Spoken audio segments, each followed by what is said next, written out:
আসসালামু আলাইকুম রহমতুল্লাহি ওয়া বারাকাতুহু। দূরের কাছের সম্মানিত দর্শক শ্রোতা, অনেক অনেক প্রীতি এবং শুভেচ্ছা জানিয়ে শুরু করছি আরএফএল অডিটর প্রেজেন্টস ইসলামী সওয়াল জবাব অনুষ্ঠান, powered by Islami bank Bangladesh PLC.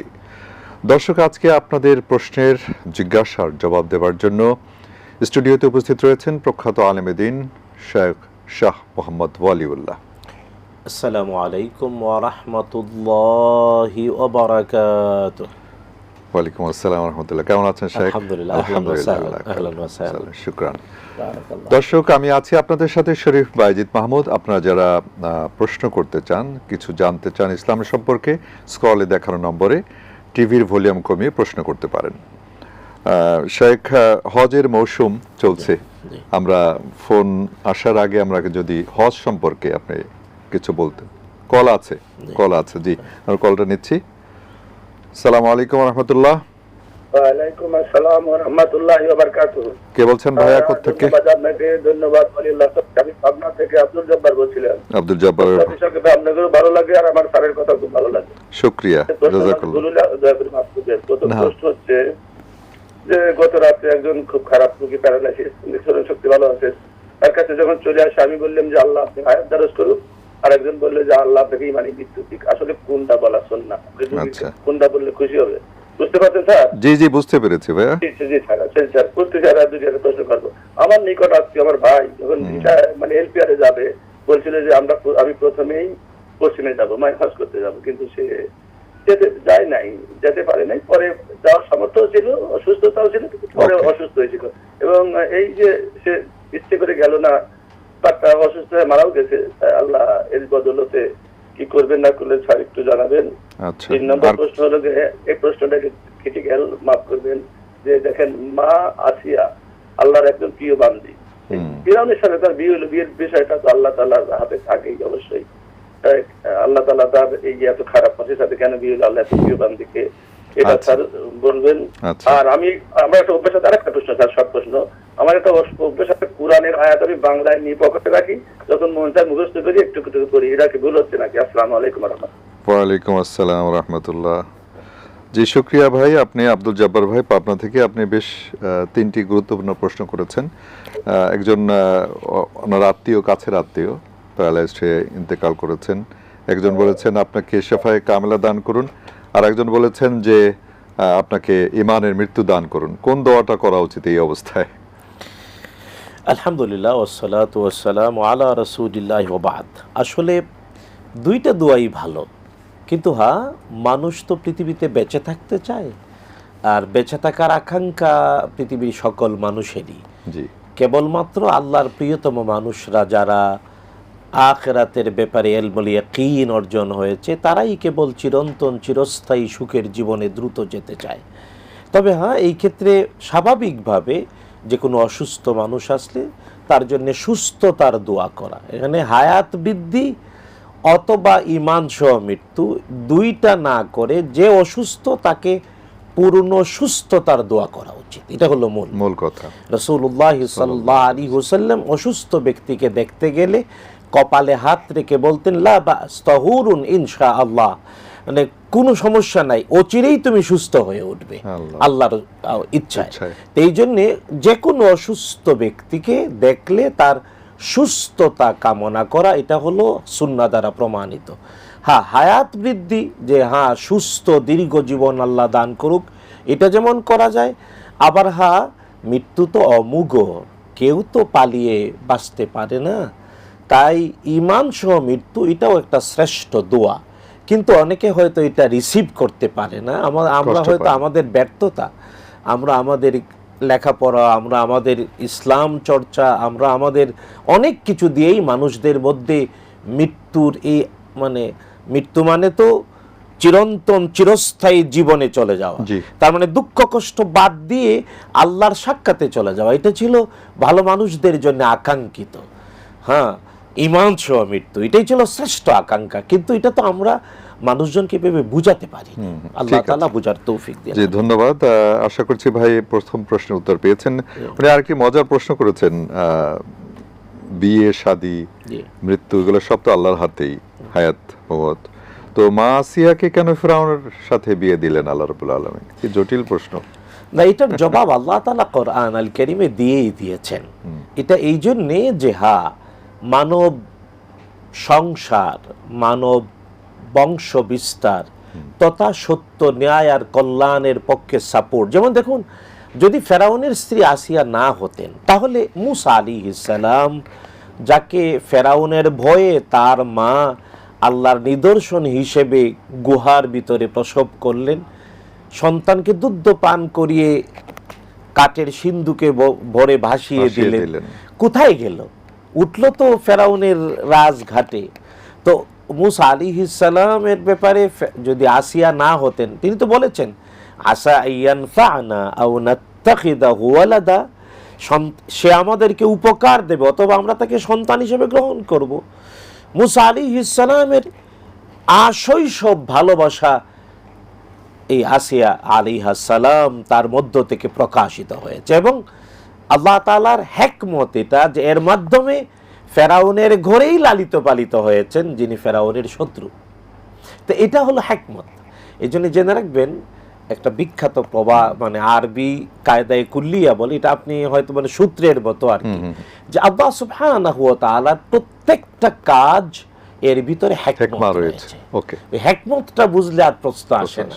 সুতরাং আমরা যারা আপনি আমি, আমাদের পৃথিবীর প্রত্যেকটা সৃষ্টির পিছনে আল্লাহর হিকমত রয়েছে।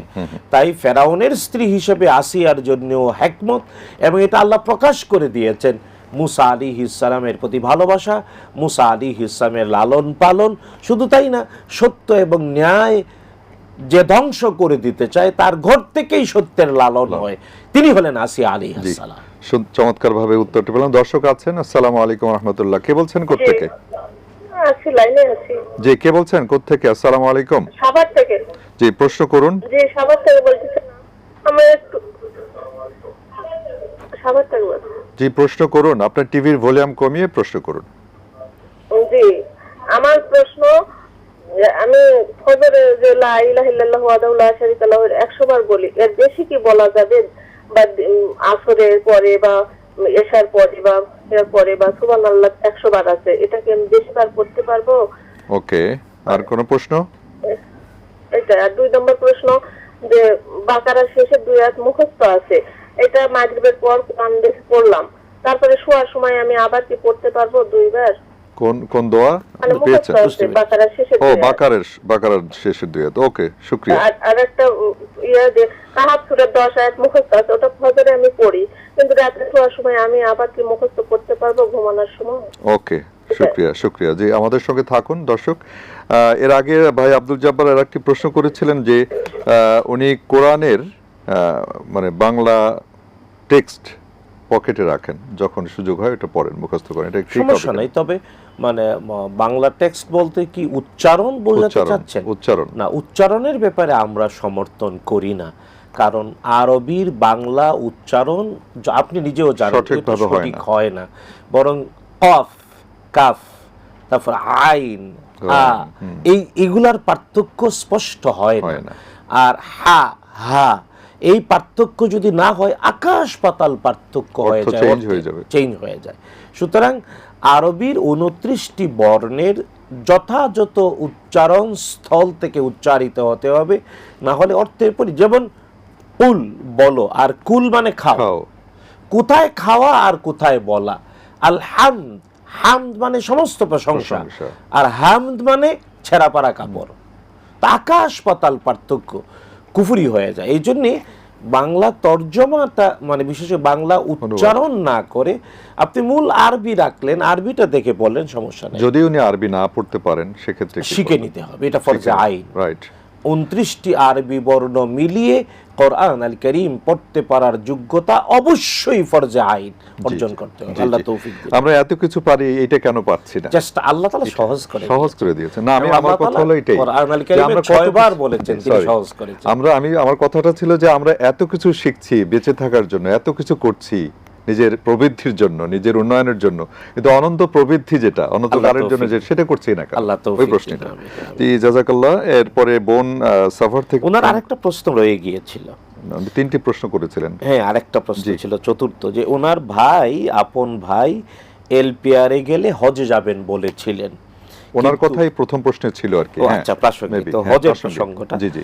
এলপিআরে গেলে হজে যাবেন, কিন্তু ইন্তেকাল তিনি করেছেন যান এর নাই, অসুস্থ হয়ে পরে ইন্তেকাল করেছেন। জি আসলে যার উপরে একবার হজ ফরজ হয় কিন্তু সে অবহেলা করার কারণে আদায় না করে এমনকি মৃত্যুবরণ করে, অবশ্যই তার সম্পত্তি থেকে বদলি হজ করাতে হবে, করাতে হবে, করাতে হবে। আচ্ছা যদি বদলি হজ না করানো হয় তাহলে তার উপরে ফরজ তরক করার পাপ থেকে যাবে। আচ্ছা সুতরাং তার উত্তরাধিকারীদের, আব্দুল জব্বার ভাই, আপনি আপনার ভাতিজা ভাতিজি বা আপনার আত্মীয় স্বজন, আপনার ভাই যার উপরে হজ ফরজ হয়েছিল একবার, পরে অবহেলা করার কারণে মৃত্যুবরণ করেছেন, যদিও কঠিন শাস্তির কথা নবীজি সাল্লাল্লাহু আলাইহি ওয়াসাল্লাম সতর্ক করেছেন, যার উপরে হজ ফরজ সে অবহেলা করে হজ করে নাই, নবীজি বলেছেন মা তা ইহুদিয়ান আও নাসরানিয়া, হয় ইহুদি অথবা নাসারা হয়ে মারা যাবে, কিন্তু আল্লাহ এর থেকে হেফাজত করুন, আমরা দোয়া করি। জি, আমিন। কিন্তু বদলি হজ অবশ্যই করাতে হবে, করাতে হবে, জি করাতে হবে। জি, শুকরিয়া ভাই আব্দুল জব্বার, আপনার 4টি প্রশ্নের উত্তরই দেওয়া হলো। কলার আছেন। আসসালামু আলাইকুম ওয়া রাহমাতুল্লাহ, কে বলছেন?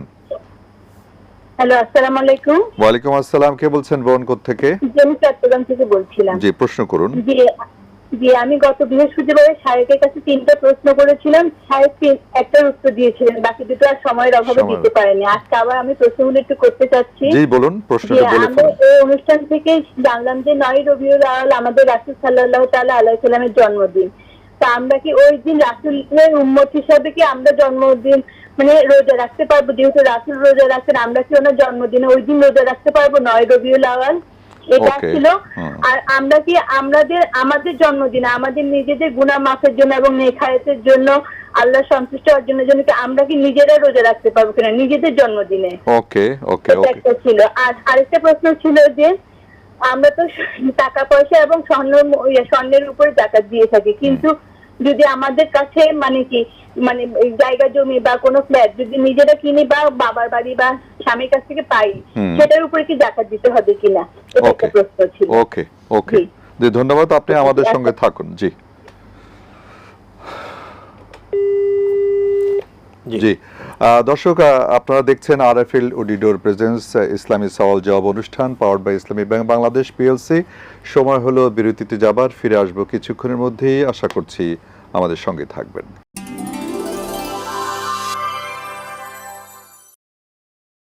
আসসালামু আলাইকুম রহমতুল্লাহ। দর্শক, বিরতি শেষে আবার ফিরে এলাম আরএফএল অডিডোর প্রেজেন্স ইসলামী সওয়াল জবাব অনুষ্ঠানে powered by Islami bank Bangladesh PLC. বিরতিতে যাওয়ার আগে সাভার থেকে এক বোন ফোন করেছিলেন। উনি জানতে চেয়েছিলেন ফজরে যে লা ইলাহা ইল্লাল্লাহ উনি যদি 100 বার পড়েন বা অন্য সময় ওটা পড়তে পারবেন কিনা, সুবহানাল্লাহ ইত্যাদি। অবশ্যই পড়তে পারবেন। লা ইলাহা ইল্লাল্লাহ ওয়াহদাহু লা শারীকা লা, লাহুল মুলকু ওয়া লাহুল হামদু ওয়া হুয়া আলা কুল্লি শাইইন কাদির। এটা রাসূলুল্লাহ সাল্লাল্লাহু আলাইহি ওয়াসাল্লাম বলছেন, এটা পৃথিবীর সব নবীরা আরাফার মাঠে এই শব্দে আল্লাহর কাছে দোয়া করেছেন, এটা সর্বশ্রেষ্ঠ দোয়া। সুতরাং এটা তাসবিহ, এটা দোয়া, এটা জিকির। সুতরাং শতবার কেন, আপনি হাজার হাজার বার পড়তে পারেন, কোনো যখনই সুযোগ হয় তখন যখনই পড়েন। সুযোগ জি হয় তখনই। শুকরিয়া। এরপরে উনি আরেকটি প্রশ্ন করেছেন বাকারার শেষ 2 আয়াত পড়ার ব্যাপারে, রাতে ঘুমানোতে যাওয়ার আগে বা অন্য সময়, এটার আমল মূলত সূরাতুল বাকারার শেষ 2 আয়াত বালিশে মাথা রেখে আপনি এমনি পড়তে পারেন, কোনো অসুবিধা নেই, কিন্তু সুন্নাহ হলো বালিশে মাথা রেখে ঘুমাতে গিয়ে রাসূলুল্লাহ সাল্লাল্লাহু আলাইহি ওয়াসাল্লাম ঘুমের দোয়া পড়েছেন। যদিও ঘুমের দোয়া আমরা আল্লাহুম্মা বিসমিক আমুতু আহইয়া, যদিও হাদিসে আর লম্বা দোয়া আছে, এগুলো মুখস্থ করার চেষ্টা করা। আল্লাহুম্মা আসলামতু ওয়াজহি ইলাইক ওয়া ফাওয়াদতু আমরি ইলাইক ওয়া আলজাতু যাহরি ইলাইক রাগবাতান ওয়া রাহবাতান ইলাইক লা মালজা ওয়া লা মানজা মিনকা ইল্লা ইলাইক আল্লাহুম্মা আমানতু বিকিতাবিকা আল্লাযী আনজালতা ওয়া বিনাবিয়্যিকা আল্লাযী আরসালতা। এরপর আয়াতুল কুরসি পড়লেন, তারপরে এই সূরাতুল বাকারার শেষ 2 আয়াত পড়লেন, তারপরে 33 বার সুবহানাল্লাহ, 33 বার আলহামদুলিল্লাহ, 34 বার আল্লাহু আকবার পড়লেন। এগুলো হলো সুন্নাহ, রাসূলুল্লাহ সাল্লাল্লাহু আলাইহি ওয়াসাল্লাম আমল করেছেন বালিশে মাথা রেখে। কেউ যদি আসরের পরেও পড়ে, মাগরিবের পরেও পড়ে, তাহলে সে স্বাভাবিক তেলাওয়াতের সওয়াব পাবে। আর এর দ্বারা তাহাসসুন, এর দ্বারা নিজেকে আত্মরক্ষা, কোরআন দিয়ে আত্মরক্ষার মর্যাদা এই নিয়তে পড়বে। আর ঘুমাতে গিয়ে বালিশে মাথা রেখে পড়াটা সুন্নতের জিনিস, সুন্নাহ, জি। সুন্নাহর উপর আমল হবে। আর ঘুমেও সওয়াব হবে। আল্লাহ SSF দিয়ে পাহারা দেওয়া হবে। আলহামদুলিল্লাহ, জি জাযাকাল্লাহ। দর্শক একজন লাইনে আছেন। আসসালামু আলাইকুম রহমতুল্লাহ। ওয়ালাইকুম আসসালাম রাহমাতুল্লাহি ওয়া বারাকাতুহু। কে বলছেন বোন, কোত্থেকে? হুজুর, আমি জানতে চাইতেছি, কোত্থেকে বলছেন, পরিচয়টা দেন। আমি মুসলিম ফলো করি। জি। এখন সকালে মনে করেন যে হয়তো পড়তে পড়তে সূর্য উঠে গেল, এখন আমি কি তারপরে ওই দোয়াগুলি শেষ করতে পারবো? আর যদি তখনও যদি না হয়, তাহলে কি আমি জোহর নামাজের আগে দোয়াগুলি সব শেষ করতে পারবো? এটা একটা প্রশ্ন। আর দ্বিতীয় প্রশ্ন হয়েছে, হুজুর 8টার সময় যদি আমি নিয়ত করি, তাহলে কি নিয়তটা করে নফল পড়তে পারি, সালাতুদ দুহা না ইশরাক? আর 3 নম্বর প্রশ্ন হচ্ছে, হুজুর আমার ছেলে তো অসুস্থ, আপনারা একটু দোয়া করবেন। আজকে 3-4 মাস হলো পেটের ব্যথা, অনেক চিকিৎসা করতেছে, আলহামদুলিল্লাহ একটু ভালো হবে। আপনাদের কাছে আমি একটু দোয়া চাইতেছি, তো দোয়া করবেন জি, আমার ফি ছেলের জন্য। আমানিল্লাহ। জি, শুকরিয়া। আসসালামু আলাইকুম। ওয়ালাইকুম আসসালাম, ধন্যবাদ। আমাদের সঙ্গে থাকুন বোন। এর আগে এক বোন ফোন করেছিলেন চট্টগ্রাম থেকে। উনি এর আগের আরেকটা অনুষ্ঠানে ফোন করেছিলেন, একটি প্রশ্নের উত্তর দেওয়া গিয়েছিল। ওনার প্রথম প্রশ্ন হচ্ছে, 9 রবিউল আউয়াল, আপনি ওই অনুষ্ঠান থেকে উনি জেনেছেন 9 রবিউল আউয়ালে রাসূল সাল্লাল্লাহু আলাইহি ওয়াসাল্লামের জন্ম হয়। তাহলে ওই দিন কি আমরা রোজা রাখতে পারবো কিনা, ওনার প্রশ্ন। রাসূলুল্লাহ সাল্লাল্লাহু আলাইহি ওয়াসাল্লামের জন্মদিন হিসেবে কেবল বছরে একদিন রোজা রাখা সুন্নাহ না। সুন্নাহ হলো সপ্তাহের প্রত্যেক সোমবারে রোজা রাখা। রাসূলুল্লাহ সাল্লাল্লাহু আলাইহি ওয়াসাল্লাম নিজে রাসূলুল্লাহ সাল্লাল্লাহু আলাইহি ওয়াসাল্লাম নিজে প্রতি সপ্তাহে একবার করে রোজা রেখেছেন তার জন্মদিন পালনের জন্য। সুতরাং সুন্নায় বছরে একবার, নবীজি সাল্লাল্লাহু আলাইহি ওয়াসাল্লাম কেবল বছরে একবার জন্মদিনের রোজা নবীজি রাখেন নাই। নবীজি সাল্লাল্লাহু আলাইহি ওয়াসাল্লাম রোজা রেখেছেন প্রত্যেক সপ্তাহের সোমবারে, বলেছেন যাকা ইয়াউমুন উলিদতু ফীহি। সুতরাং যদি কেউ সুন্নাহর উপর আমল করতে চায়, তাহলে সে প্রতি সোমবারে রোজা রাখতে পারে। এতে নবীজির সুন্নাহর উপর আমল হবে, আমল নামা প্রতি সোমবারে আল্লাহর কাছে উঠে তাহলে রোজাদার হিসেবে উঠবে, নবীজির ভালোবাসারও বহিঃপ্রকাশ হবে। সুতরাং বছরে একবার 9 রবিউল আউয়ালে রোজা রাখা এটা সুন্নাহ দ্বারা প্রমাণিত না, বরং সপ্তাহে একবার রোজা রাখা সুন্নাহ দ্বারা প্রমাণিত। ওকে। উনি দ্বিতীয় প্রশ্ন করেছেন যে নিজেদের জন্মদিনে আমরা তো অনেক আড়ম্বরপূর্ণ অনুষ্ঠান করে জন্মদিন কাউকে পালন করে থাকি, তো উনি মজার প্রশ্ন করেছেন, নিজেদের জন্মদিনে নিজেরা রোজা রাখতে পারবো কিনা। না, এটা সুন্নায় বছরে একবার না, আপনি যদি প্রতি সপ্তাহে, কারণ আপনি কোন বারে জন্ম নিয়েছিলেন ওই বারে রোজা রাখলেন, তাহলে এটা ঠিক আছে, সেটার কথাই। হ্যাঁ। নিজের কিন্তু জন্মদিনে বছরে কেবল একদিন জন্ম দিবস, বার্ষিকী, জন্ম বার্ষিকীতে রোজা রাখলাম, এটা সুন্নায় প্রমাণ নাই। সুন্নায় প্রমাণ হলো প্রতি সপ্তাহে যে দিবসে আপনি জন্ম নিয়েছিলেন ওই দিবসে রোজা রাখতে পারেন। আচ্ছা, বছরে একদিন না, বছরে একদিন না, তাহলে ওটা সপ্তাহে একদিন। সুন্নাহ হবে না, কিন্তু সওয়াব তো হবে নাকি? না, যেহেতু সওয়াব হওয়ার পূর্ব শর্ত সুন্নায় সুন্নাহ দ্বারা প্রমাণিত। সুন্নাহ দ্বারা প্রমাণিত না হলে সওয়াব আশা করা যায়। ওকে, জাযাকুমুল্লাহ। আপনার দুটি প্রশ্ন উত্তর দেওয়া হলো। এরপরে আরেক বোন প্রশ্ন করেছেন, উনি হিসনুল মুসলিমিন মেবি জি। আমল করেন, হিসনুল তো মুসলিমিন। ফজরের পরের যে দোয়াগুলো এটা কি অন্য সময়ও পড়তে পারবেন কিনা, অন্য সালাতের পরেও? ব্যাপার হলো যে দোয়া করতে করতে সূর্যের উদয় হয়ে গিয়েছে, আপনি এর পরেও পড়তে পারবেন। এই দোয়ার সাথে চেষ্টা করা উচিত যে যাতে একটু সূর্যোদয়ের আগে ফজরের পরের দোয়াগুলো শেষ করতে পারেন। যদি না পারেন তাহলে আপনি সূর্যোদয়ের পরে, এমনকি জোহরের আগে পড়ে নিলেও হবে। সকাল 8টার সময় যে সালাত, এটা যদি কখনো বিলম্ব হয়ে যায় এই সময়, তখন কি সালাতুজ জোহা নাকি কোন সালাত? এখন মানে সূর্যের উদয় যে বাস্তবতা, এতে 8টা আপনি ইশরাক পড়তে পারবেন, ইশরাক। আর দুহা 9টায় হয়ে যায় ওয়াক্ত। আচ্ছা, মানে 9টা থেকে সালাতুদ দুহার ওয়াক্ত হয়। কারণ হাদিসে রাসূলুল্লাহ সাল্লাল্লাহু আলাইহি ওয়াসাল্লাম সালাতুদ দুহার ওয়াক্ত বলেছেন যখন সূর্যের উদয় হওয়ার পরে সূর্যের আলো বালুতে পড়ে আর বালি উত্তপ্ত হয়, উটের বাচ্চা যখন বালিতে পা দেয় তখন গরম অনুভব করে, তখন থেকে দোহা সালাতুদ দুহার ওয়াক্ত হয়। তো এটা বাংলাদেশ টাইম বলতে গেলে প্রায় 9টা। সুতরাং আপনি 8টা, 8:30, 9:45 পর্যন্ত ইশরাক পড়তে পারবেন। তারপরে 9:45, 9টা থেকে সালাতুদ দুহা। জি, ধন্যবাদ। সবশেষে এই বোন আরেকটি প্রশ্ন ঠিক না, দোয়া চেয়েছেন। ওনার বাচ্চাটা খুব অসুস্থ, পেটের পীড়ায় সম্ভবত ভুগছেন, তো তো এটার আমরা জন্য দোয়া করি, তবে আপনাকে শিখায়ে দেই দুইটি জিনিস। একটি হলো সূরাতুল ফাতিহা পড়ে নিজেই বাচ্চার গায়ে বারবার ফু দেবেন, বিশুদ্ধ উচ্চারণে সূরাতুল ফাতিহা পরে ফু দেবেন, অথবা সূরাতুল ফাতিহা পরে পানিতে ফু দেবেন, বাচ্চাকে খাওয়াবেন। পাশাপাশি আরেকটা সুন্নার আমল হলো বাচ্চার কপালে হাত রেখে 7 বার বলবেন আসআলুল্লাহাল আযীম রাব্বাল আরশিল আযীম আইয়াশফিয়াক। আমি আবারও বলছি, আসআলুল্লাহাল আযীম রাব্বাল আরশিল আযীম আইয়াশফিয়াক। এই দোয়াটা বাচ্চার মাথায় হাত রেখে 7 বার বলবেন। রাসূলুল্লাহ সাল্লাল্লাহু আলাইহি ওয়াসাল্লাম বলেছেন, ঈমানের সাথে 7 বার কোনো অসুস্থ ব্যক্তির কপালে হাত রেখে যদি এই দোয়াটা কেউ পড়ে, মৃত্যু রোগ ছাড়া সকল রোগ ভালো হয়ে যাবে। সুবহানাল্লাহ, সুবহানাল্লাহ, আল্লাহ কবুল করুন। ওকে, দর্শক আছেন আরেকজন। সালামু আলাইকুম রাহমাতুল্লাহ, কে বলছেন দর্শক, কোত্থেকে পরিচয় দিয়ে প্রশ্ন করুন। জি, সালামত। আমার হুজুরের কাছে প্রশ্ন, যে আমরা যে এলাকার লোক, ওই এলাকায় প্রত্যেক সময় শীতকালে বিভিন্ন ওয়াজ মাহফিলে বিভিন্ন সম্মানে, কিন্তু হুজুররা ওয়াজ করেন কি করলে বেহেশতে যাইতে পারবে, কিন্তু বলেন না হুজুররা যে কি কি আগাম করলে বেহেশতে যাওয়া প্রতিবন্ধকতা হবে। এই একটা প্রশ্ন। আর আমাদের যে সিডির মসজিদে আমরা নামাজ পড়েছি, মহতারামের পরিচিত খতিব, নাম বললাম না, যে উনি ফরজ নামাজের পরে সুন্নাত গুলি পালন করার পরে সম্মিলিত নামাজ করেন, কিন্তু এর মধ্যে যারা সুন্নাতের এইগুলি পালন না করে 5-7 জন দাঁড়ায় নামাজ পড়তে আরম্ভ করেন, এই সময় কি ওদের নামাজ পড়া শুদ্ধ হবে? মধ্যে এই জিনিসটা স্যার খুবই জানতে চাইছিলাম। ওকে, ধন্যবাদ। জি, ধন্যবাদ, আমাদের সঙ্গে থাকুন। জি জি দর্শক, আপনারা দেখছেন আরএফএল অডিডোর প্রেজেন্স ইসলামী সওয়াল জবাব অনুষ্ঠান, powered by Islami bank Bangladesh PLC. সময় হলো আরও একটি বিরতিতে যাবার, ফিরে আসবো ইনশাআল্লাহ কিছুক্ষণের মধ্যেই। আশা করছি আমাদের সঙ্গেই থাকবেন।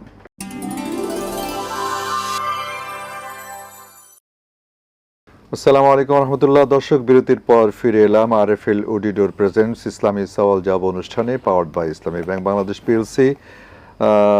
আগের প্রশ্নের উত্তরে যাব, তার আগে একজন কলার আছেন, ফোনটা নিয়ে নিচ্ছি। আসসালামু আলাইকুম রহমতুল্লাহ।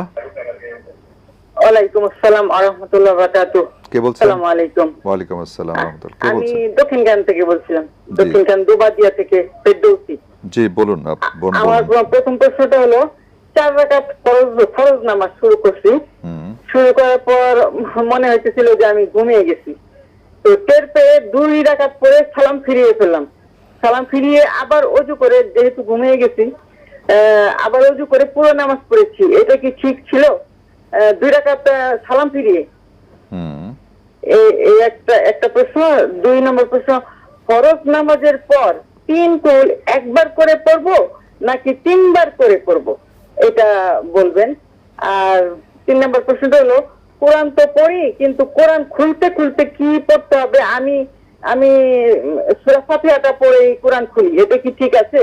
জি, আমার এই 3টা প্রশ্ন। ওকে, ধন্যবাদ। আসসালামু আলাইকুম। ওয়ালাইকুম আসসালাম রাহমাতুল্লাহ। কত কত প্রশ্ন আমাদের মা বোনদের মাথায় আসে, মাশাআল্লাহ। এর আগে চিটাগাং থেকে ভাই সালামত প্রশ্ন করেছেন, মাহফিলের অনেক বক্তা ওনাদের এলাকার বক্তব্য রাখেন, সেখানে বলেন যে এই করলে জান্নাতে যাওয়া যাবে, কিন্তু কি কি করলে জান্নাতে যাওয়া যাবে না বা জান্নাতে যাওয়ার প্রতিবন্ধকতা, সেই বিষয়টা দৃষ্টি আকর্ষণ করেন না। এটা আমাদের একটা অনেক বড় সমস্যা বাংলাদেশে শীতকালে, এবং ইদানিং মানে শীতকাল ছাড়াও মাহফিলগুলো হচ্ছে বিভিন্নভাবে। উদ্যোগটা অনেক ভালো, কোনো সন্দেহ নেই, কিন্তু উদ্যোগটাকে আরও ফলপ্রসূ করার জন্যে যারা বক্তা তাদেরকে বাছাই করাটা উচিত যথাযথভাবে, যাতে একজন শিক্ষিত, যার স্কুল কলেজ বিশ্ববিদ্যালয়ে পড়ালেখার সার্টিফিকেট আছে, যথার্থ শিক্ষাগত যোগ্যতা সম্পন্ন বক্তা বাছাই করা উচিত। কারণ দুর্ভাগ্য, আমরাও দেখি মাঠে ময়দানে অনেকেই আছেন যাদের শিক্ষাগত যোগ্যতার কোনো দালিলিক প্রমাণ খুঁজে পাওয়া যায় না, অনেকেরই এমন। তো এটা এই ক্ষেত্রে একটা বড় বিষয়। আর যারাই কোনো না কোনোভাবে কলেজ, বিশ্ববিদ্যালয়, মাদ্রাসা বা উচ্চশিক্ষার সার্টিফিকেট আছে, কোনো না কোনোভাবে তার কথার মধ্যে একটা পরিকল্পনা থাকে, তত্ত্ব থাকে, নির্দেশনা থাকে, এবং মানুষ একবার একটা ওয়াজ শুনলে অন্তত 1 বছর এমনকি জীবনটাও পাল্টে যেতে পারে। আমরা এমন দেখেছি আলহামদুলিল্লাহ। এই জন্যে আমরা বলবো শীতকালের ওয়াজ মাহফিলগুলোকে আরো বেশি ফলপ্রসূ করার জন্য বক্তাও যেমন সচেতন হবে, বক্তা বাছাই করতেও এমন সচেতনতা দরকার আছে। এবং পৃথিবীর অনেক দেশে, বাংলাদেশে এটা নাই আর কি, পৃথিবীর প্রায় সব দেশেই, বাংলাদেশ ছাড়া পৃথিবীর প্রায় সব দেশেই ধর্মের ব্যাপারে কথা বলার জন্যে নির্ধারিত যোগ্যতা সম্পন্ন লোকরাই কথা বলে। যে কেউ ধর্মের ব্যাপারে কথা বলতে পারে না। আরব বিশ্বে যান, পৃথিবীর যে কোনো জায়গায় যান, ধর্ম নিয়ে কথা, যেমন যে কেউ ডাক্তার হতে পারে না, যে কেউ ইঞ্জিনিয়ার হতে পারে না, যে কেউ মানে কোর্টে যাইয়া একটা গাউন লাগাইয়া মাই লর্ড বলতে পারে না। বাংলাদেশেও এটা আছে, কিন্তু দুর্ভাগ্য ধর্মের ব্যাপারে কথা বলতে কিছুই লাগে না। মানে 2-3টা বাংলা বই পড়েছে, সেও পণ্ডিত, যে কোনোদিন মাদ্রাসার বারান্দায় যায় না সেও ধর্ম নিয়ে কথা বলে, সবাই ধর্মের ব্যাপারে পাণ্ডিত্য দেখায়। এটা আমাদের একটা বড় দুর্ভাগ্য। বাংলাদেশেও এটা হওয়া উচিত, যাতে ধর্মীয় ব্যাপারে কথা বলবে প্রত্যেক সাবজেক্টে এক্সপার্ট যারা, তারা কথা বলবে, যারা এক্সপার্ট না তারা শুনবে, আমল করবে। জি, ধন্যবাদ। উনি আরেকটি প্রশ্ন করেছেন, ওনাদের এলাকার খতিব, যার সম্পর্কে আপনি হয়তো জানেন কিছুটা। তো সালাতের পরে যে মোনাজাতের ব্যাপারে দেখা যায় উনি মোনাজাত করছেন হয়তো বা করছেন না, এই সময় কেউ কেউ আবার দাঁড়িয়ে সুন্নাত বাকি নামাজ শুরু করেন, এই বিষয়টা কি? ব্যাপারটা হলো যে প্রথমত হলো ফরজ সালাতের পরে তাসবিহগুলো পড়া, ফরজ সালাতের পরে তাসবিহ পড়া। আর জুমার দিনে সাধারণত অনেক লোকজন দোয়া চায়, তাই সম্মিলিতভাবে মাঝে মাঝে দোয়া করাটা নিষিদ্ধ নয়, বিদআত নয়। লোকজন দোয়া চাইলো আর সবাই মিলে মাঝে মাঝে একসাথে দোয়া করা, এটা আমাদের সমাজের যারা দোয়া করতেই জানে না, দোয়ার সুন্নার বিধান জানে না, তাদেরকে শেখানোর জন্য করা উচিত। কিন্তু একটা মসজিদে যদি খতিব সাহেব দোয়া করেন আর মুসল্লি দাঁড়িয়ে যায়, এটা হলো সে আদবের খেলাফ আচরণ করছে। কারণ মসজিদের আদব হলো ইমাম খতিবের আনুগত্য রক্ষা করা। হ্যাঁ, যদি কেউ সম্মিলিতভাবে হাত তুলতে না চান, তিনি বসে তাসবিহগুলো করবেন। আর একটা বড় ব্যাপার হলো যে যখন ফরজ নামাজ শেষ হওয়ার সাথে সাথে দাঁড়িয়ে যাওয়া, এটা সুন্নাহর খেলাফ। রাসূলুল্লাহ সাল্লাল্লাহু আলাইহি ওয়াসাল্লাম ফরজ নামাজের পরে জিকির তাসবিহ করেছেন মিনিমাম 15 থেকে 20 মিনিট লাগে। কারণ আমি দীর্ঘদিন হাদিস পড়িয়েছি, আমি নিজে মাঝে মাঝে আমল করার চেষ্টা করি, দেখি রাসূলুল্লাহ সাল্লাল্লাহু আলাইহি ওয়াসাল্লাম মানে যা যা ফরজ নামাজের পরে আমল করেছেন তা পড়তে মিনিমাম 15 থেকে 20 মিনিট সময় লাগে। এই জিনিসটা আরবেরও আমল করে, তা আমাদের দেশে এটা আমল করা উচিত। কিন্তু শাইখ, একটা আমি সম্পূরক প্রশ্ন, সময় আমাদের শেষ প্রায়। আমাদের এই যে ইজতেমাই মোনাজাতটা তো ম্যান্ডেটরি না, বাধ্যতামূলক, এটা বাধ্যতামূলক, কিন্তু মসজিদের আদব যেটা আপনি বলেছেন যে আমাদের সময় একদম শেষের দিকে। এক বোন ফিরদৌসী প্রশ্ন করেছেন, আপনার 3টি প্রশ্ন থেকে একটা প্রশ্ন আমরা 4 রাকাত নামাজের ব্যাপারে উনি যে বলেছেন, মানে নামাজে ঘুমিয়ে গেছেন মনে হয়েছে, তো ঘুমিয়ে যাওয়ার কারণে 2 রাকাতে সালাম ফিরিয়ে তিনি আবার আর নতুন করে 4 রাকাত পড়েছেন, এটাই ভালো হয়েছে। কারণ আপনি মাশাআল্লাহ নামাজে দাঁড়িয়েও ঘুমিয়ে গিয়েছেন, তার মানে ঘুম সহজে আসে, খুব সুখী মানুষ, নিঃসন্দেহে আল্লাহ কবুল করুন। ভালো ঘুম হওয়া, কিন্তু না, ঘুম হলে অজু ভেঙে যায়, আর ঘুমে যখন অবচেতন হয়ে যায় তখন নামাজ হয় না, অজুও চলে যায়। সুতরাং আপনি নতুন করে আবার পড়েছেন, এটাই ভালো হয়েছে। উনি আরেকটি প্রশ্ন করেছেন, আমরা মনে হয় খুব দ্রুত বলতে পারি, ফরজ সালাতের পরে যে 3 কুল পড়বেন, কেবলমাত্র মাগরিব এবং ফজরের পরে 3 কুল 3 বার পড়বেন, আর জোহর, আসর এবং এশার পরে একবার করেন। অসংখ্য ধন্যবাদ শাইখ, অসংখ্য ধন্যবাদ, জাযাকাল্লাহ আপনাকে, অনেকগুলো প্রশ্নের দর্শকদের উত্তর দিলেন, জাযাকুমুল্লাহ খাইরান। দর্শক, আজকে আমরা অনেকগুলো বিষয় জানলাম, যেগুলো কিছুটা জানি আমরা, সেগুলো আরো বিস্তারিত জানার চেষ্টা করলাম শাইখের কাছ থেকে। আশা করি আল্লাহ রাব্বুল আলামিনের কাছে আমরা মুনাজাত করব, তিনি যেন এগুলো আমাদেরকে আমল করার তৌফিক দান করেন। দেখা হবে ইনশাআল্লাহ আগামী কোনো অনুষ্ঠানে। সে পর্যন্ত না, শুধু সব সময়ের জন্য আল্লাহ রাব্বুল আলামিন আপনাদেরকে ভালো রাখুন, সুস্থ রাখুন, এবং নিরাপদে রাখুন। আসসালামু আলাইকুম ওয়া রাহমাতুল্লাহি ওয়া বারাকাতুহু।